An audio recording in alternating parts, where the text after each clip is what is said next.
Hello, everyone. How's everyone doing? Hanging in there? Lounging? Feeling all right? Staying cool, staying warm, whatever you prefer? Anyway, I'm Kurt McVey. I'm a journalist, writer, etc., curator. The list goes on, wearing many hats, as many of us do these days. And I'm really excited to talk to Veritas here, who is the acquisitions person at Metapurse. If you don't know Metapurse, it's a fund essentially that backs NFT projects and I'm sure much more than that. And then we also have Krista Kim, who seems to be absolutely crushing it these days, and not just these days, I'm sure, Krista. As you may know, earlier in May, sold Mars House, correct? For roughly $500,000 USD, and it was in ETH, which sort of broke the door open for architecture in digital space or in virtual space. And you're also kind of considered the founder of Techism, from what I understand. And maybe that's a good jump in. I believe you founded that term in 2014. So maybe you could tell us a little bit about Techism and maybe like skyrocket us up to the present and how you feel about the metaverse. Thank you. Thank you so much. And I'm so happy to be here with Veritas and Kurt. So Techism, I wrote this manifesto in 2014, and it was a direct response to, the relentless distraction and the addiction that I was feeling from my digital device. Back in 2014, I knew that the technology that we have adapted and that we're using on a daily basis was not actually designed for our well-being. And it's not actually designed for optimal human interaction. It's basically designed to make money off of our data, right? So I thought, well, we need more art. We need more philosophy. We need more beauty in the tech space in order to make it more humane. Because after all, these tech companies, like Facebook, for example, imagine at the inception of the company, if someone was an artist or someone in the humanities were in the boardroom, it would be a different company than it is today. So I think this balance of having more philosophy, more art at the leading edge is important to create humane culture in tech. That is Techism. Very nice. Thank you for that. And that poses an interesting philosophical question, which maybe we could dive into, or maybe we'll throw it to Veritas in a second, but maybe we'll put it out there and you guys can think about it as we move through. That is art, as an extension of the humanities, perhaps, or within the umbrella of the humanities, at its core, ethical in a sense, in that it creates or basically sort of mandates a greater sense of empathy and humanism wherever it goes. So that's an interesting thought. There might be art out there that might deliberately be trying to sort of deconstruct value systems in the West and the East, et cetera, and stuff like that. So, but yeah, at its core, is art intrinsically ethical, perhaps, and humanistic? Interesting idea.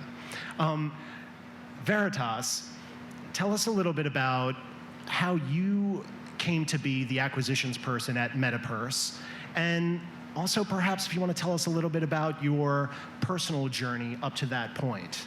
I had the pleasure not so long ago of interviewing Meta Coven, who is responsible for purchasing that Beeple piece at the Christie's auction for about $69 million, roughly.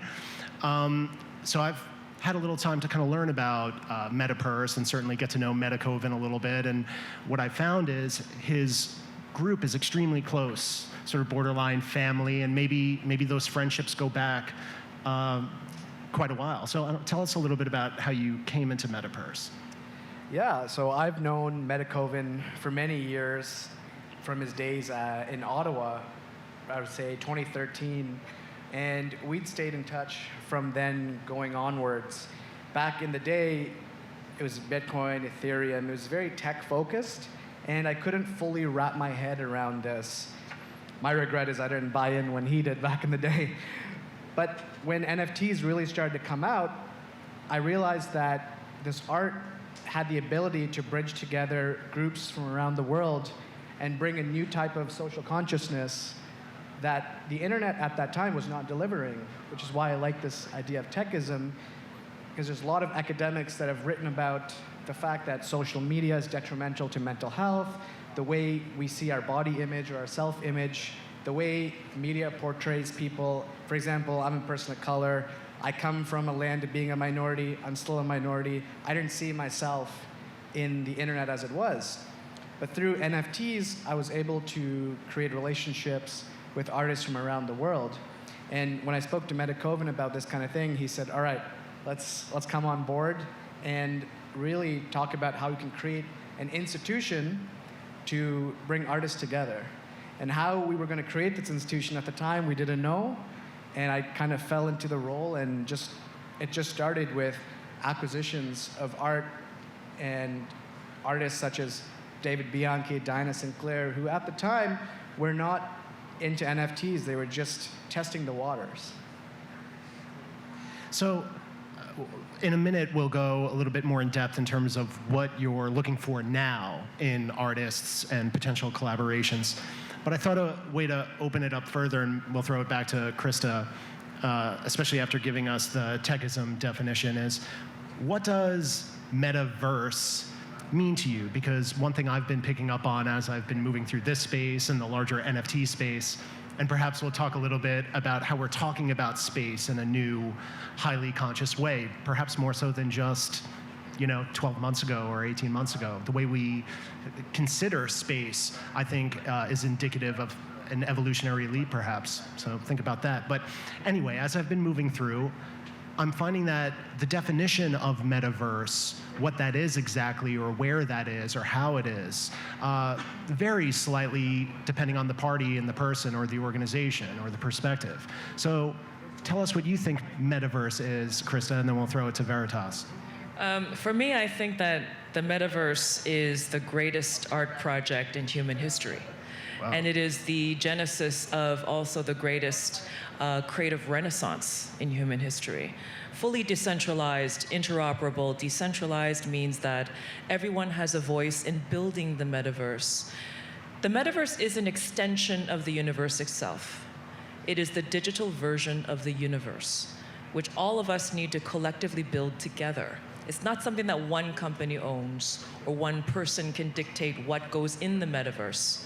We all create for the metaverse. It's all about co-creation and collaboration, and also sovereignty as an individual. With the blockchain NFTs are basically the building blocks of the metaverse that will allow us to have functioning economies and even political societies in the metaverse.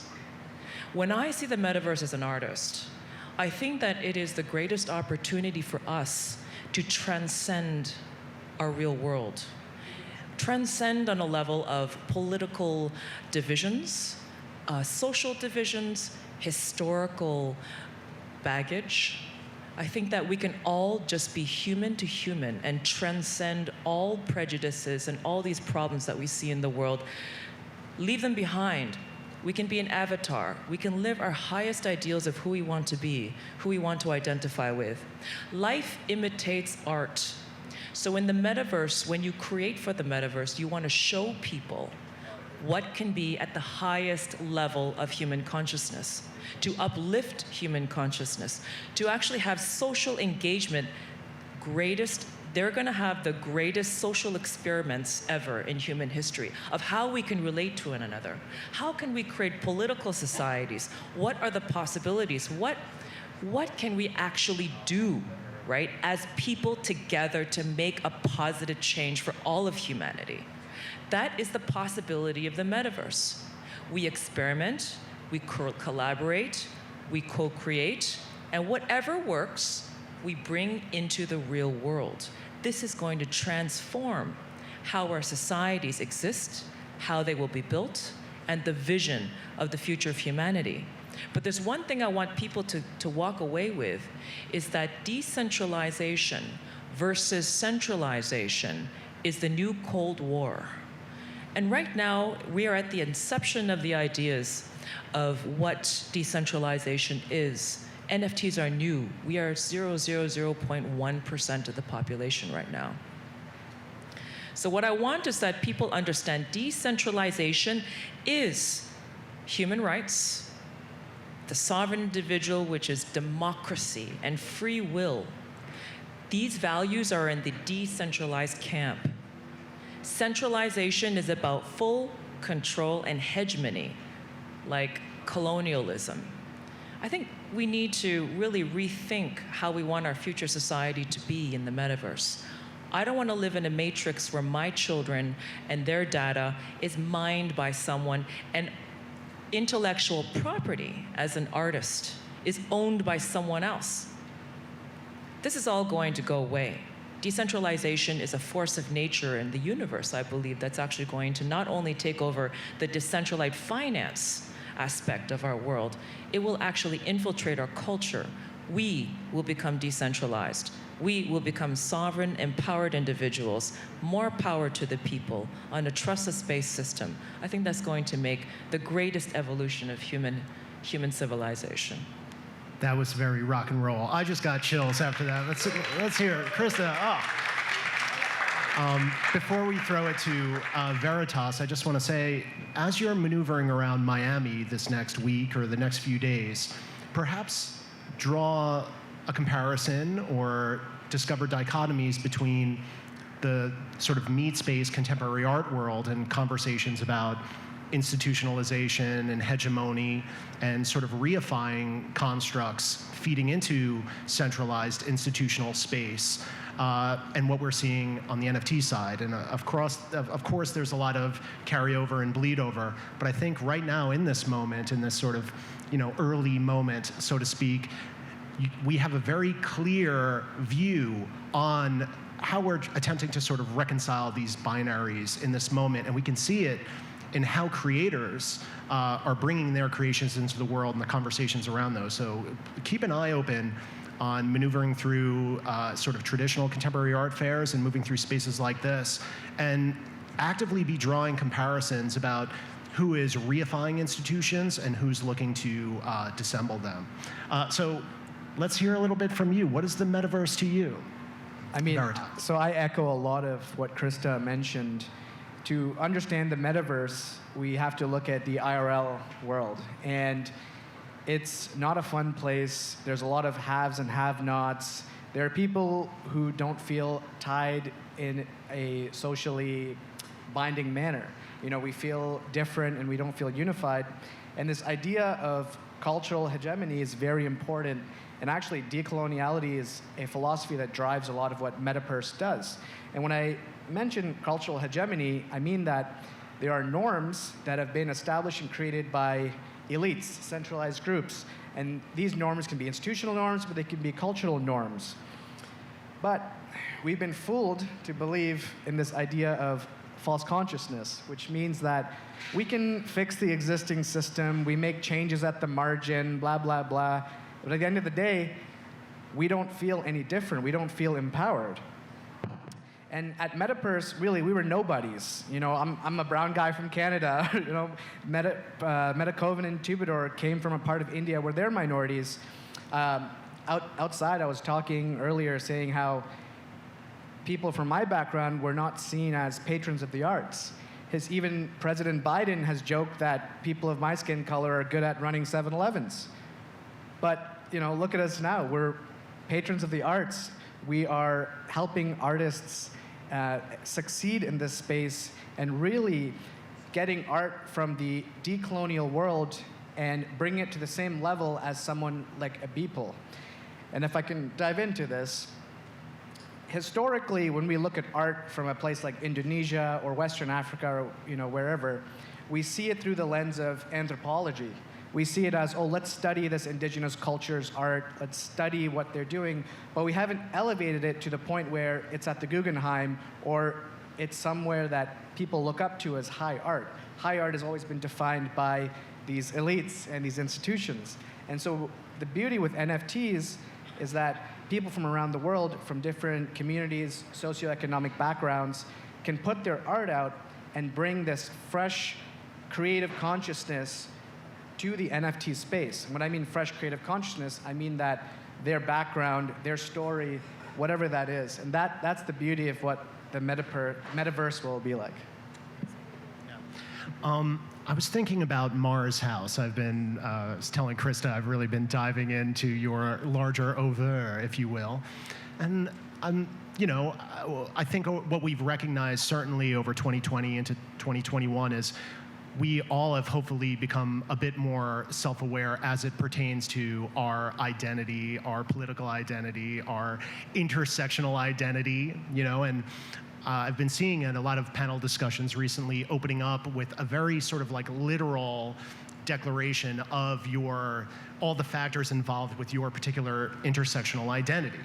I'm not necessarily someone who's identifying in that capacity as this, so to speak.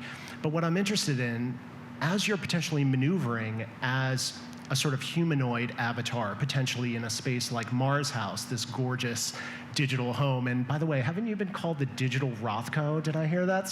Did Forbes call you that? Yeah. No? Rothko, yeah, it's a real honor. Wait, somebody called you. I read somebody called you. Rothko's my rock star. So is James Turrell. Love those two artists. But I'm curious. So many people here have their moniker, their matrix code name, so to speak, their metaverse alias. But I'm wondering, especially as it pertains to something like Mars House, and we're familiar with the 90s Sims, et cetera, these human avatars moving through these virtual spaces. But how do you feel now that we've really become extra conscious of identity, moving through this idea of being woke, what that means, woke and beyond, perhaps? Using Mars House as a conceptual space and perhaps a real space. What does it mean to potentially perceive humanoid avatars moving through this space, and how that pertains to the actual identity, the intersectional identity of the person who's operating as an avatar in that space? Does the avatar have to identify directly with the meat space body? Or, what are the conversations about perhaps cultural appropriation or things like that? Must one identify in the virtual space as their meat space intersectional identity? So in my opinion, I believe that when we enter the metaverse, we are radically authentic. We're expressing and truly, encapsulating through the visual and the experience parts of us, and we're all very complicated human beings. The analog world is very binary and very conformist. We're all trained to be listeners and obey the system and work for the system. But now we're entering into decentralization in the metaverse, where you have absolute freedom, where you're not only surpassing the laws of physics, you are also transcending all social conventions, period. So you can be a gorilla, your name could be whatever the heck you want, and you can present yourself there as whoever you want, but it's you. It's who you want to be. So I think that this radical authenticity is a complete cultural shift than what we're used to. The gradient. There's a gradient that you see everywhere now on the screens, which I'm really into because it's healing. The gradient represents the new digital human because, with digital technology, we are networked, we are more fluid. There's more fluidity in sexuality, in race, in nationality, and everything is becoming fluid, people. And that's the nature of the mechanics of the medium of our communication that really makes that change happen. It's Marshall McLuhan. The medium is the message. So for me, understanding the medium of NFTs, blockchain, and of course the metaverse, we are going to become decentralized, fluid people. Identity is going to be it's going to be just, whatever you want. It'll be fluid. And that's the beauty of it. No one's judging one another. And that's a great thing. I generally agree. However, I always caution and want to look twice at this idea. It's called the power of ideology, where it's very easy for us to mirror this current IRL world in the metaverse. And I find that we really have to be cognizant of this as we do events, as we do both metaverse events and IRL events. But there is this culture and the culture around GM, WAGMI, all these things, these are also norms that are being established. And I feel, I might get slack on this, but I feel we do have to be cautious of what I call false prophets. And false prophets are people who look at the profit in their pocket. And what this means is influencers or people in this space that can drive masses towards projects that they might just try to flip economically instead of supporting art and artists from other communities, or even focused on projects that bring together a community. Now, I see a gentleman here with a Shiba Army. It's great because it's brought people together that usually wouldn't have come together. Metakoven and I and my coworkers, we were at the Bored Ape Yacht Party in New York.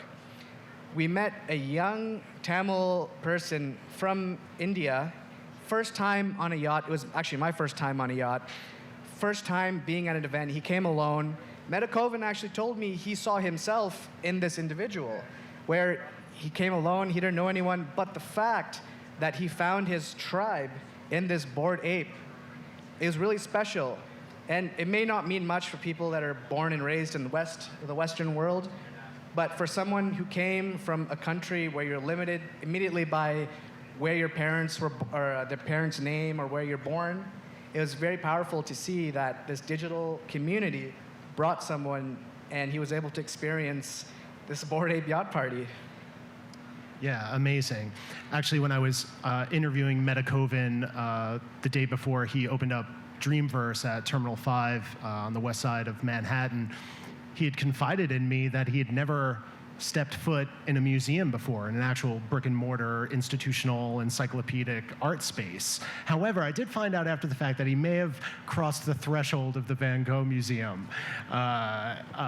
in Amsterdam, but apparently he turned around and he walked out. I think he might have been, we'll leave that off the record. But anyway, I got to go to the Met with Metakoven, who had never gone to a museum of that nature before. And I was so sort of moved through the eyes of Metakoven experiencing some of these classic works. I'm thinking of this Gauguin piece of these two Tahitian women. And we're all masked up, and we had been moving through and sort of accumulating something of an entourage. And as he was looking at these two Tahitian women, which is a painting that gets a lot of criticism for not just the male gaze, but the colonial gaze, these two topless women, operating as if they're in the garden, so to speak, no shame.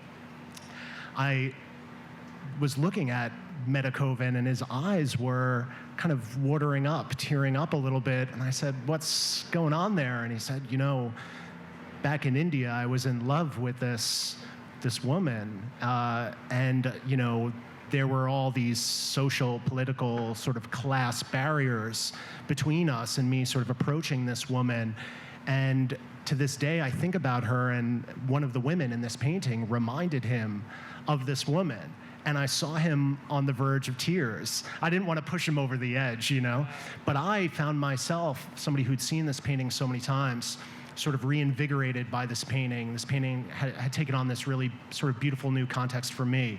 And he and I were able to sort of share this experience about what does it mean to sort of look at a work of art in a really sort of beautiful way and in a sort of objective way, but also in this deeply personal, subjective way. And I thought that was beautiful. And what I also discovered was the way we engage with NFTs, even though it has all these other sort of components, dimensions to it, we're really still just engaging with creative works by interesting people over the years that have all their political connotations and perhaps personal connotations. So I was very moved. Veritas couldn't make it, but it was just such a wonderful experience. So I want to throw this question to you, and maybe we'll get a little time check. How are we doing with time? Anybody? We're good? We got thumbs up. Tell us a little bit about how you see the terrene, the meat space, base reality, Newtonian reality, architecture perhaps, Krista, or the art world, and taking that skill set and how we've engaged with these things previous to the advent and emergence of NFTs, and whether that's changed for you. Has architecture changed for you? Has art changed for you in a way? Or have certain things become reinforced? So yeah, how has your own consciousness, your own context that you project onto art or architecture shifted since you've become more immersed with NFTs and crypto? What a great question. If you want a lesson on what the metaverse could be, the closest thing that I can say is visit Kyoto. I lived in Japan between 2005 and 2008, for 3.5 years. And for me, I'm actually born and raised in Canada, and I lived in Asia for 15 years total. I lived in Korea, in Seoul, Tokyo, Singapore, and sometime in New York. And for me, living in Japan, and especially visiting Kyoto, was a profound experience as an artist, whereby here you have a complete city and a complete culture. When you walk off of the plane, you can actually feel that you're in a time warp. And Kyoto brings you back to a place in history where the samurai during peacetime created incredible architecture, ceramics, art, all kinds of art, calligraphy, cuisine, fashion, everything with the mastery of artisanship, the highest levels. But at the same time, they had a unique perspective in that they brought the philosophy of Zen into every aspect of their creations in that place. So everything felt Zen. So for me, when I was there, I thought, why do I feel so Zen and I feel good? Mentally, my mind is so nice and calm. That was the intention of the place when you designed it. Whereas when you go to New York is all about money. Every property is like sky high, and you got little apartments and everything. It's made for money. So when you go there, you're busy and you feel that energy. It's like it affects your psyche. In Kyoto, I learned that our environment becomes a mirror of the mind. That you have a Zen garden, and the Zen garden is very sparse. You have lots of empty space between the stones, beautifully manicured, carefully manicured. But the space invokes a sense of Zen consciousness in the mind simply by witnessing it, being there, being immersed in it. Then you think about the metaverse. When you're in the metaverse, you're using your VR glasses, you're immersed in a real, your perception it's going to be where you will not be able to distinguish between what is digital, between in real life. So you want to make sure that what you create invokes beauty in the heart of the viewer. Because beauty enlightens us, and beauty actually elevates human consciousness. It makes us better people, and that's been proven throughout history. The human condition has not changed since we were cavemen.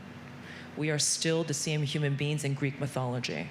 Let's bring all of the beauty that we've learned throughout the ages, the philosophy and free will, Diderot, Voltaire, all of this incredible knowledge about human nature, make higher ideals in the metaverse and present a beautiful way of living life, but aesthetically also defy the laws of physics, present new ideas. The Mars house is a new idea that I created. I wanted to make a house that heals using my art, light that brings calm and solace to your soul. We all respond to the gradient. We see it in the sky. It's part of our DNA. Thousands of years of evolution of human history. So for me, the Mars house is about Zen, 21st century, and beyond. I think that we need to meditate.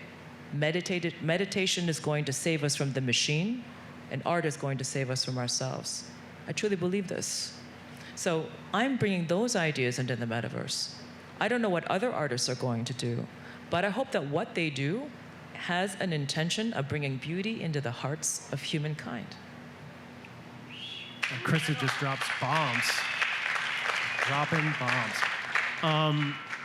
Tell us about analog creation, analog artworks, and how you thought about them and how your perspective has shifted with your deep engagement with NFTs and the crypto space.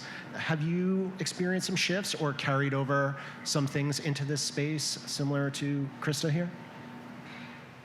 The way I see it, the famous philosopher Kanye West on his in his interview with Joe Rogan said, human relationships are the world's greatest currency.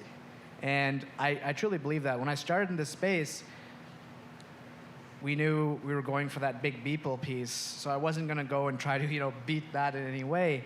And I bought art from what we call up-and-coming artists. And when I do this, you create this relationship, this collector-artist relationship. And I've loved it because I've seen artists grow as the space has taken off over the past few months. But also, in myself, I've seen happiness in getting to know artists. I mentioned David Bianchi before. When I first saw his work, it was I Can't Breathe, and it was about George Floyd. And the piece moved me because Canada also experienced huge protests in the wake of the very sad incident. And police violence and brutality is real in Canada as well. It's not this peaceful little country up north. But when I started talking to him, I saw a different side of him from his art. I saw his personality, very vibrant, colorful, and we built this relationship. And I have had these similar experiences with other artists like Dinah Sinclair, as well as I mentioned, where their art conveyed one emotion and pulled me in, but it kept me for this ride, which was the relationship.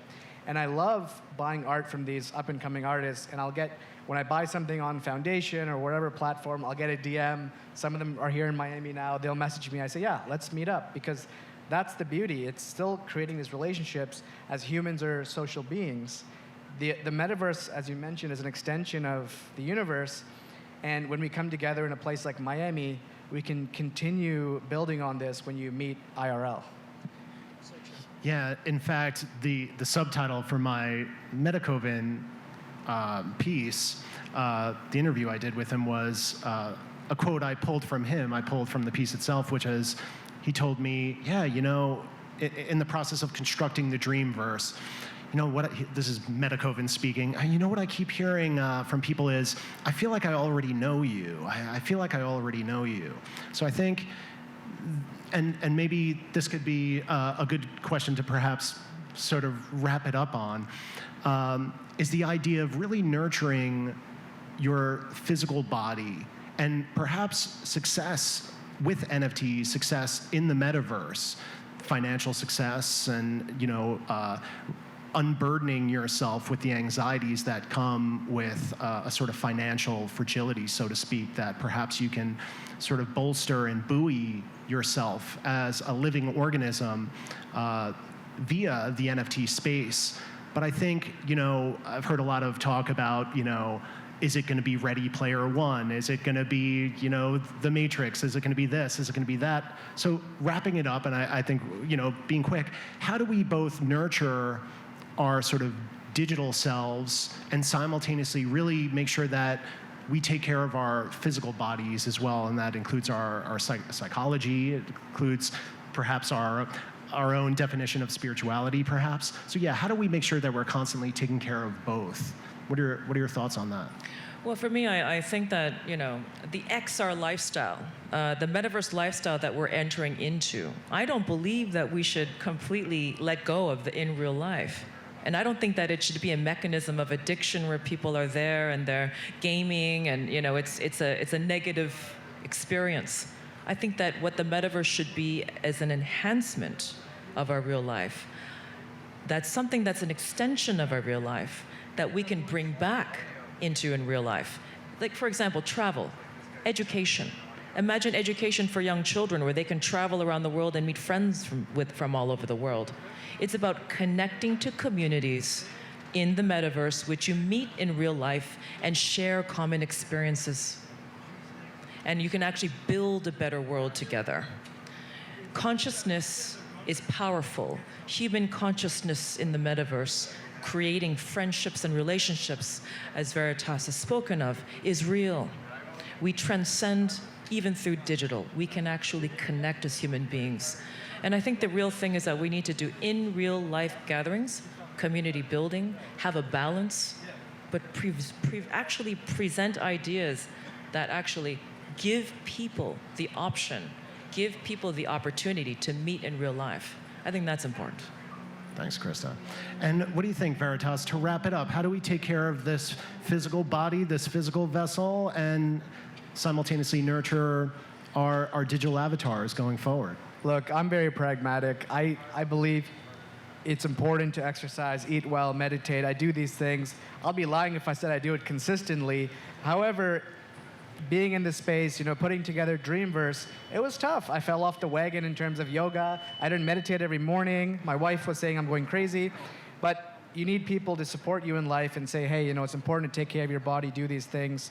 And just building on the relationships, this idea that we have to speak with other artists, but also other people within the metaverse. And I'm old school. I pick up the phone, I'll give them a call, and we'll chat for an hour, hour and a half.